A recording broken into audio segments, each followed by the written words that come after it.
देव गुरु बृहस्पति को बुद्धि और शिक्षा का कारक माना जाता है। गुरुवार को बृहस्पति देव की पूजा करने से धन, विद्या, मान सम्मान, प्रतिष्ठा और कई अन्य मनोवांछित फल की प्राप्ति होती है। धार्मिक ग्रंथों के अनुसार गुरुवार को भगवान बृहस्पति की पूजा का विधान है। गुरुवार के दिन व्रत और कथा सुनने से घर परिवार में सुख समृद्धि बनी रहती है। आइए जानते हैं गुरुवार व्रत कथा के बारे में। नमस्कार दोस्तों, बातें ज्ञान की YouTube चैनल में आपका स्वागत है। इस चैनल के द्वारा भक्ति, ईश्वर कथा, पौराणिक कथाएं, प्रेरक कहानियां और ज्ञानवर्धक कहानियों का विशेष संकलन आपको मिलेगा और आप ऐसे ही ज्ञानवर्धक वीडियो देख पाएंगे। कृपया चैनल को सब्सक्राइब करें, वीडियो को शेयर करें और अपना बहुमूल्य साथ बनाए रखें। धन्यवाद दोस्तों।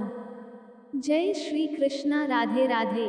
भारतवर्ष में एक प्रतापी और दानी राजा राज्य करता था। वह नित्य गरीबों और ब्राह्मणों की सहायता करता था। ये बात उसकी रानी को अच्छी नहीं लगती थी। वह न ही गरीबों को दान देती, न ही भगवान का पूजन करती थी और राजा को भी दान देने से मना किया करती थी। एक दिन राजा शिकार खेलने वन को गए हुए थे, तो रानी महल में अकेली थी। उसी समय बृहस्पति देव साधु वेश में राजा के महल में भिक्षा के लिए गए और भिक्षा मांगी। रानी ने भिक्षा देने से इनकार किया और कहा, हे साधु महाराज, मैं तो दान पुण्य से तंग आ गई हूँ। मेरा पति सारा धन लुटाते रहते हैं। मेरी इच्छा है कि हमारा धन नष्ट हो जाए, फिर न रहेगा बांस, न बजेगी बांसुरी। साधु ने कहा, देवी तुम तो बड़ी विचित्र हो। धन, संतान तो सभी चाहते हैं, पुत्र और लक्ष्मी तो पापी के घर भी होने चाहिए। यदि तुम्हारे पास अधिक धन है तो भूखों को भोजन दो, प्यासों के लिए प्याऊ बनवाओ, मुसाफिरों के लिए धर्मशालाएं खुलवाओ। जो निर्धन अपनी कुंवारी कन्याओं का विवाह नहीं कर सकते, उनका विवाह करा दो। ऐसे और कई काम हैं जिनके करने से तुम्हारा यश लोक परलोक में फैलेगा। परंतु रानी पर उपदेश का कोई प्रभाव न पड़ा। वह बोली, महाराज आप मुझे कुछ न समझाएं। मैं ऐसा धन नहीं चाहती जो हर जगह बांटती फिरूं। साधु ने उत्तर दिया, यदि तुम्हारी ऐसी इच्छा है तो तथास्तु। तुम ऐसा करना कि बृहस्पतिवार को घर लिखकर पीली ती से अपना सिर धोकर स्नान करना, ती चढ़ाकर कपड़े धोना। ऐसा करने से आपका सारा धन नष्ट हो जाएगा। इतना कहकर वह साधु महाराज वहां से आलोप हो गए। साधु के अनुसार कई बातों को पूरा करते हुए रानी को केवल 3 बृहस्पतिवार ही बीते थे कि उसकी समस्त धन संपत्ति नष्ट हो गई। भोजन के लिए राजा का परिवार तरसने लगा। तब एक दिन राजा ने रानी से बोला कि ये रानी, तुम यहीं रहो, मैं दूसरे देश को जाता हूँ, क्योंकि यहाँ पर सभी लोग मुझे जानते हैं, इसलिए मैं कोई छोटा कार्य नहीं कर सकता। ऐसा कहकर राजा परदेश चला गया। वहाँ वह जंगल से लकड़ी काटकर लाता और शहर में बेचता। इस तरह वह अपना जीवन व्यतीत करने लगा। इधर राजा के परदेश जाते ही रानी और दासी दुखी रहने लगी। एक बार जब रानी और दासी को 7 दिन तक बिना भोजन के रहना पड़ा, तो रानी ने अपनी दासी से कहा, हे दासी, पास ही के नगर में मेरी बहन रहती है, वह बड़ी धनवान है, तू उसके पास जा और कुछ ले आ, ताकि थोड़ी बहुत गुजर बसर हो जाए। दासी रानी की बहन के पास गई।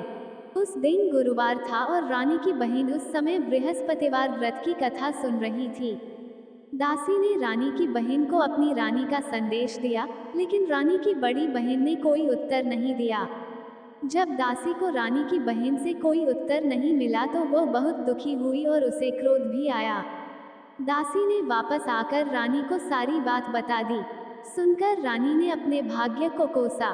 उधर रानी की बहन ने सोचा कि मेरी बहन की दासी आई थी, परंतु मैं उससे नहीं बोली, इससे वो बहुत दुखी हुई होगी। कथा सुनकर और पूजन समाप्त करके वह अपनी बहन के घर आई और कहने लगी, हे बहन, मैं बृहस्पतिवार का व्रत कर रही थी।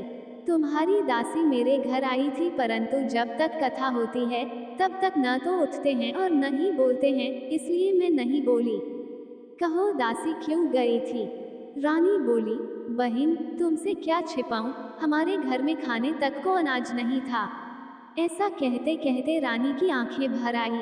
उसने दासी समेत पिछले 7 दिनों से भूखे रहने तक की बात अपनी बहन को विस्तार पूर्वक सुना दी। उसकी बहन ने बताया, बृहस्पतिवार के व्रत में चने की दाल और मुनक्का से विष्णु भगवान का केले की जड़ में पूजन करें तथा दीपक जलाएं, व्रत कथा सुने और पीला भोजन ही करें। इससे बृहस्पति देव प्रसन्न होते हैं। व्रत और पूजन विधि बताकर रानी की बहन अपने घर को लौट गई। 7 दिन के बाद जब गुरुवार आया तो रानी और दासी ने व्रत रखा। घुड़साल में जाकर चना और गुड़ लेकर आई, फिर उससे केले की जड़ तथा विष्णु भगवान का पूजन किया। अब पीला भोजन कहाँ से आए, इस बात को लेकर दोनों बहुत दुखी थे। चूंकि उन्होंने व्रत रखा था, इसलिए बृहस्पति देव उनसे प्रसन्न थे। इसलिए वे एक साधारण व्यक्ति का रूप धारण कर 2 थालों में सुंदर पीला भोजन दासी को दे गए। भोजन पाकर दासी प्रसन्न हुई और फिर रानी के साथ मिलकर भोजन ग्रहण किया। उसके बाद वे सभी गुरुवार को व्रत और पूजन करने लगी। बृहस्पति भगवान की कृपा से उनके पास फिर से धन संपत्ति आ गई, परंतु रानी फिर से पहले की तरह आलस्य करने लगी। तब दासी बोली, देखो रानी, तुम पहले भी इस प्रकार आलस्य करती थी, तुम्हें धन रखने में कष्ट होता था, इस कारण सभी धन नष्ट हो गया, और अब जब भगवान बृहस्पति की कृपा से धन मिला है तो तुम्हें फिर से आलस्य होता है। रानी को समझाते हुए दासी कहती है कि बड़ी मुसीबतों के बाद हमने ये धन पाया है, इसलिए हमें दान पुण्य करना चाहिए, भूखे मनुष्यों को भोजन कराना चाहिए और धन को शुभ कार्यों में खर्च करना चाहिए, जिससे तुम्हारे कुल का यश बढ़ेगा, स्वर्ग की प्राप्ति होगी और पितृ प्रसन्न होंगे। दासी की बात मानकर रानी अपना धन शुभ कार्यों में खर्च करने लगी, जिससे पूरे नगर में उसका यश फैलने लगा। एक दिन राजा दुखी होकर जंगल में एक पेड़ के नीचे आसन जमाकर बैठ गया। वह अपनी दशा को याद करके व्याकुल होने लगा। बृहस्पतिवार का दिन था। एकाएक उसने देखा कि निर्जन वन में एक साधु प्रकट हुए। वह साधु वेश में स्वयं बृहस्पति देवता थे। लकड़हारे के सामने आकर बोले, हे लकड़हारे, इस सुनसान जंगल में तू चिंता मग्न क्यों बैठा है? लकड़हारे ने दोनों हाथ जोड़कर प्रणाम किया और उत्तर दिया, महात्मा जी, आप सब कुछ जानते हैं, मैं क्या कहूँ? ये कहकर रोने लगा और साधु को अपनी आत्मकथा सुनाई। महात्मा जी ने कहा, तुम्हारी स्त्री ने बृहस्पति के दिन बृहस्पति भगवान का निरादर किया है, जिसके कारण रुष्ट होकर उन्होंने तुम्हारी ये दशा कर दी। अब तुम चिंता को दूर करके मेरे कहने पर चलो तो तुम्हारे सब कष्ट दूर हो जाएंगे और भगवान पहले से भी अधिक संपत्ति देंगे। तुम बृहस्पति के दिन कथा किया करो। 2 पैसे के चने मुनक्का लाकर उसका प्रसाद बनाओ और शुद्ध जल से लोटे में शक्कर मिलाकर अमृत तैयार करो। कथा के पश्चात अपने सारे परिवार और सुनने वाले प्रेमियों में अमृत व प्रसाद बांटकर आप भी ग्रहण करो। ऐसा करने से भगवान तुम्हारी सब मनोकामनाएं पूरी करेंगे। साधु के ऐसे वचन सुनकर लकड़हारा बोला, हे प्रभु, मुझे लकड़ी बेचकर इतना पैसा नहीं मिलता जिससे भोजन के उपरांत कुछ बचा सकूं। मैंने रात्रि में अपनी स्त्री को व्याकुल देखा है। मेरे पास कुछ भी नहीं जिससे मैं उसकी खबर मंगा सकूं। साधु ने कहा, हे लकड़हारे, तुम किसी बात की चिंता मत करो। बृहस्पति के दिन तुम रोजाना की तरह लकड़ियां लेकर शहर को जाओ। तुमको रोज से दुगुना धन प्राप्त होगा, जिससे तुम भली भांति भोजन कर लोगे तथा बृहस्पति देव की पूजा का सामान भी आ जाएगा। इतना कहकर साधु अंतर्ध्यान हो गए। धीरे धीरे समय व्यतीत होने पर फिर वही बृहस्पतिवार का दिन आया। लकड़हारा जंगल से लकड़ी काटकर किसी शहर में बेचने गया। उसे उस दिन और दिन से अधिक पैसा मिला। राजा ने चना गुड़ आदि लाकर गुरुवार का व्रत किया। उस दिन से उसके सभी क्लेश दूर हुए, परंतु जब दोबारा गुरुवार का दिन आया तो बृहस्पतिवार का व्रत करना भूल गया। इस कारण बृहस्पति भगवान नाराज हो गए। उस दिन उस नगर के राजा ने विशाल यज्ञ का आयोजन किया तथा शहर में ये घोषणा करा दी कि कोई भी मनुष्य अपने घर में भोजन न बनावे, न आग जलावे, समस्त जनता मेरे यहाँ भोजन करने आवे। इस आज्ञा को जो न मानेगा उसे फांसी की सजा दी जाएगी। इस तरह की घोषणा संपूर्ण नगर में करवा दी गई। राजा की आज्ञानुसार शहर के सभी लोग भोजन करने गए। लेकिन लकड़हारा कुछ देर से पहुंचा, इसलिए राजा उसको अपने साथ घर ले गए और ले जाकर भोजन करा रहे थे तो रानी की दृष्टि उस खूंटी पर पड़ी जिस पर उसका हार लटका हुआ था। वो वहां पर दिखाई नहीं दिया। रानी ने निश्चय किया कि मेरा हार इस मनुष्य ने चुरा लिया है।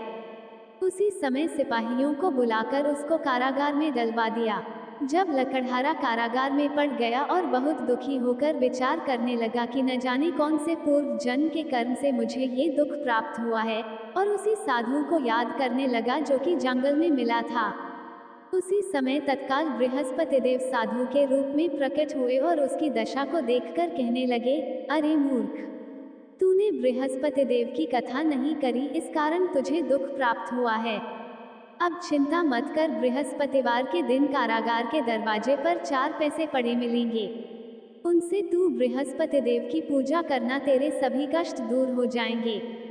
बृहस्पति के दिन उसे 4 पैसे मिले। लकड़हारे ने कथा कही। उसी रात्रि को बृहस्पति देव ने उस नगर के राजा को स्वप्न में कहा, हे राजा, तुमने जिस आदमी को कारागार में बंद कर दिया है वह निर्दोष है। वह राजा है, उसे छोड़ देना।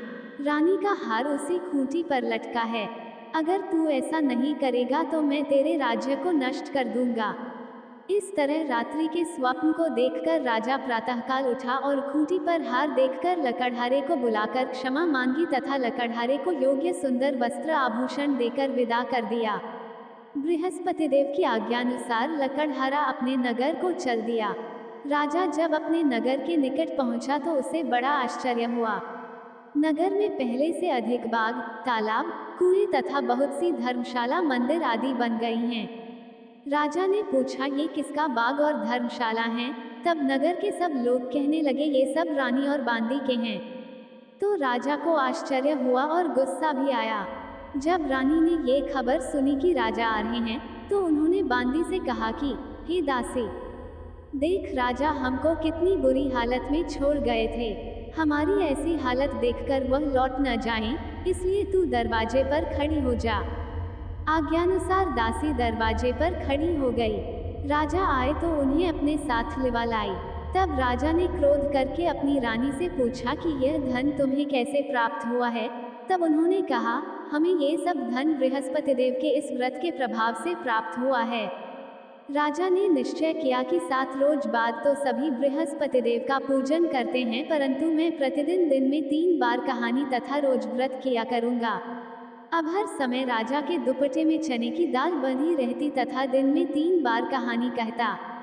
एक रोज राजा ने विचार किया कि चलो अपनी बहन के यहाँ हो आवें। इस तरह निश्चय कर राजा घोड़े पर सवार हो अपनी बहन के यहाँ को चलने लगा। मार्ग में उसने देखा कि कुछ आदमी एक मुर्दे को लिए जा रहे हैं। उन्हें रोककर राजा कहने लगा, अरे भाइयों, मेरी बृहस्पति देव की कथा सुन लो। वे बोले, लो, हमारा तो आदमी मर गया है, इसको अपनी कथा की पड़ी है। परंतु कुछ आदमी बोले, अच्छा कहो, हम तुम्हारी कथा भी सुनेंगे। राजा ने दाल निकाली और जब कथा आधी हुई थी कि मुर्दा हिलने लग गया, और जब कथा समाप्त हो गई तो राम राम करके मनुष्य उठकर खड़ा हो गया।